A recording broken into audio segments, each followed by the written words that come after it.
रामकृष्ण हरी. आज आपण जाणून घेणार आहोत वारीत भगवा झेंडाच का असतो? भगवा ध्वजामागचं खरं आध्यात्मिक रहस्य. तुम्ही कधी विचार केला आहे का? पंढरपूरच्या वारीत लाखो वारकरी चालत असतात. टाळ, मृदुंग, वीणा, तुळशीची माळ, डोक्यावर तुळस आणि मुखात नाम. पण या सगळ्यांमध्ये एक गोष्ट सर्वात आधी नजरेत भरते. ती म्हणजे आकाशात अभिमानाने फडकणारा भगवा झेंडा. हा भगवा झेंडा फक्त ओळख आहे का? तो फक्त परंपरा आहे का? की त्यामागे हजारो वर्षाची भक्ती, त्याग, संतांचा संदेश आणि विठ्ठल भक्तीचं गूढ दडलेलं आहे? आजच्या या व्हिडिओमध्ये आपण जाणून घेणार आहोत वारीत भगवा झेंडा का असतो? त्याचा रंग भगवाच का? तो सर्वात पुढे का नेला जातो? त्याला इतकं मानाचं स्थान का दिलं जाते? आणि प्रत्येक वारकऱ्याच्या हातात भगवा आला की त्यांच्या मनात काय बदल घडतो? चला, तर मग सुरू करूया. भारतीय संस्कृतीत प्रत्येक रंगांचं वेगळं महत्त्व आहे. पांढरा म्हणजेच शांततेचं प्रतीक, हिरवा म्हणजेच समृद्धीचं प्रतीक, लाल म्हणजेच शक्तीचं प्रतीक. पण भगवा, भगवा म्हणजे त्याग, तपस्या, वैराग्य, ज्ञान आणि भक्ती. स्वतःला ईश्वराला अर्पण करण्याची तयारी. अग्नीचा रंगही भगवाच. अग्नी सर्व काही शुद्ध करते. त्याचप्रमाणे भगवा रंग मनातील अहंकार, मत्सर, लोभ आणि वासना यांना जाळून टाकण्याचा संदेश देतो. म्हणूनच संतांनी भगव्या रंगाला सर्वोच्च स्थान दिले. वारकरी परंपरेत ध्वजाचं स्थान अत्यंत प्राचीन मानलं जातं. पूर्वी संतांच्या दिंड्या निघत होत्या. त्यावेळी प्रत्येक दिंडीची ओळख ध्वजामुळे होत असे. रस्ते नव्हते, मोबाईल नव्हते, लाऊडस्पीकर नव्हते. पण भगवा ध्वज दिसला की लोक म्हणायचे, "अरे, माऊलीची दिंडी आली." म्हणून ध्वज हा फक्त निशाण नव्हता, तो भक्तीचा मार्गदर्शक होता. तुम्ही पाहिलेलं असेल, प्रत्येक दिंडीत सर्वात पुढे भगवा ध्वज. याचा अर्थ पुढे व्यक्ती नाही, पुढे अहंकार नाही, पुढे सत्ता नाही आणि पुढे पैसा नाही. सर्वात पुढे आहे धर्म, भक्ती, विठ्ठलाचं नाम. ध्वज पुढे आणि माणूस मागे. यातून संतांनी शिकविलं, स्वतःपेक्षा परमेश्वर मोठा. संत ज्ञानेश्वर महाराज, संत नामदेव, संत एकनाथ, संत तुकाराम या सर्वांनी त्याग, सेवा, नामस्मरण याचं महत्त्व सांगितलं. भगवा रंग त्यांच्या विचारांचं प्रतीक बनला. म्हणून वारीत भगवा म्हणजेच संतांचा वारसा. लाखो वारकरी चालतात, पण गोंधळ होत नाही. याचं कारण म्हणजेच प्रत्येक दिंडी आपल्या ध्वजामागे चालते. ध्वज म्हणजेच दिशा, ध्वज म्हणजेच शिस्त, ध्वज म्हणजेच एकता. ध्वज दिसेपर्यंत दिंडी एकत्र राहते. वारीत चालणारा वारकरी घर सोडतो, आराम सोडतो, सुख सोडतो, झोप सोडतो. पावसात चालतो, उन्हात चालतो, फोड आले तरी चालतो. हेच भगव्याचं तत्व आहे. स्वतःसाठी नाही तर विठ्ठलासाठी. अनेक वारकरी सांगतात, भगवा झेंडा दिसला की थकवा निघून जातो, नाम अधिक जोरात घेतलं जाते, मनात नवीन उत्साह येतो. कारण तो फक्त कापड नसतो, तो श्रद्धेचं प्रतीक असतो. आजच्या काळात भगवा म्हणजेच फक्त रंग नाही, तो सांगतो व्यसन सोडा, वाईट विचार सोडा, आई वडिलांचा आदर करा, सत्याचा मार्ग धरा, सेवा करा आणि नाम घ्या. भगवा झेंडा फडकतो, टाळ वाजतात, मृदुंग घुमतो, ज्ञानोबा, माऊली, तुकाराम असा गजर होतो. तेव्हा भगवा म्हणजेच चालती बोलती भक्ती.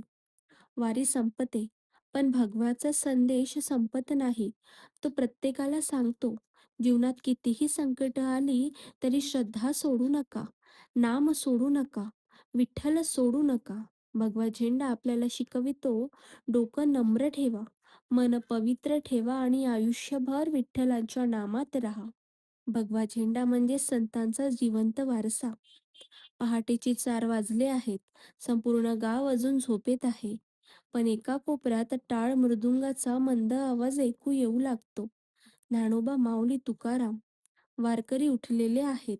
कोणी स्नान करत आहे, कोणी तुळशीला पाणी घालत आहे, कोणी वीणा जपून ठेवत आहे. आणि त्या सगळ्यांच्या नजरा एका व्यक्तीकडे लागलेल्या आहेत. त्या व्यक्तीच्या हातात असतो भगवा ध्वज. तो ध्वज फक्त कापडाचा तुकडा नसतो. तो त्या दिंडीचा श्वास असतो. तो संतांचा वारसा असतो. त्या ध्वजाकडे पाहून प्रत्येक वारकरी मनोमन प्रणाम करतो. कारण त्यांना माहीत असतं, आज आपण कोणाच्याही मागे चालत नाही. आज आपण संत ज्ञानेश्वर माऊलींच्या विचारांच्या मागे चालतो. संत तुकाराम महाराजांच्या नामभक्तीच्या मागे चालतो. संत नामदेवांच्या प्रेमभक्तीच्या मागे चालतो. संत एकनाथ महाराजांच्या समतेच्या संदेशाच्या मागे चालतो. म्हणून भगवा ध्वज म्हणजे संताच्या शिकवणीचं चालतं बोलतं रूप. वारीत तुम्ही पाहिलं असेल, अनेक वारकरी प्रथम भगवा ध्वजाला नमस्कार करतात. कारण भारतीय परंपरेत ध्वजाला देवतेचं स्थान दिलं गेलेलं आहे. जसं मंदिरावरचा ध्वज मंदिराची ओळख असतो, तसंच दिंडीचा भगवा ध्वज त्या दिंडीतील भक्तीचा साक्षीदार असतो. ज्या ध्वजाखाली हजारो वेळा हरिनाम झालं, ज्या ध्वजाखाली लाखो पावलं विठ्ठलाकडे निघाली, ज्या ध्वजाने पाऊस, वारा, ऊन सहन केलं, तो ध्वज प्रत्येक वारकऱ्यांसाठी पूजनीय ठरतो. ध्वजाला नमस्कार म्हणजेच अहंकाराला निरोप आणि भक्तीला स्वीकार. वारीची सर्वात मोठी ओळख कोणती? ते म्हणजेच समता. इथे राजा आणि रंक, शेतकरी आणि अधिकारी, श्रीमंत आणि गरीब, स्त्री आणि पुरुष, लहान आणि मोठे, सगळे एकाच रांगेत चालतात. सगळे एकाच धुळीत चालतात आणि सगळे एकच विठ्ठलाचं नाम घेतात.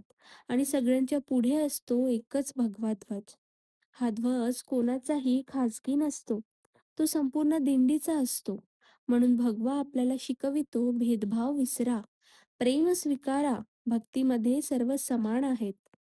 वारीत अनेक वारकरी सांगतात, आम्ही थकलो होतो, पाय दुखत होते, पाऊस पडत होता, पण भगवा ध्वज दिसला आणि पुन्हा चालायला शक्ती आली. ही जादू आहे का? तर नाही. ही श्रद्धेची शक्ती आहे. जेव्हा मन एखाद्या पवित्र प्रतीकाशी जोडतं, तेव्हा शरीरालाही नवीन ऊर्जा मिळते. 70-80 वर्षाची असूनही भगव्या ध्वजामागे शेकडो किलोमीटर चालतात. कारण त्यांना आधार असतो ध्वजाचा नाही, तर त्या ध्वजामागील विठ्ठल भक्तीचा. आज अनेक जण भगवा पाहतात, पण त्याचा अर्थ समजून घेत नाही. भगवा म्हणजे दुसऱ्यावर विजय नव्हे.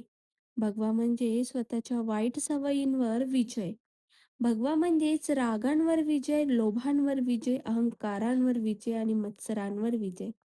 जर प्रत्येकाने आपल्या आयुष्यातील एक तरी वाईट सवय सोडली, तर तो खऱ्या अर्थाने भगव्याचा मान राखेल. वारी आपल्याला हेच शिकवते, विठ्ठलापर्यंत पोहोचण्यासाठी पायांनी चालणं पुरेसं नाही, मनही पवित्र झालं पाहिजे. आणि मन पवित्र करण्याची प्रेरणा त्या भगव्या ध्वजातूनच मिळते. अशीच नवनवीन व्हिडिओ बघण्यासाठी मंदिर यात्रा विथ निकुराज या चॅनलला लाईक करा, शेअर करा आणि सबस्क्राईब करायला विसरू नका. त्याचबरोबर कमेंटमध्ये रामकृष्ण हरी लिहायला सुद्धा विसरू नका. आणि तुम्हाला कुठल्या विषयांवरती व्हिडिओ हवे असेल ते सुद्धा कमेंटमध्ये नक्की कळवा. रामकृष्ण हरी.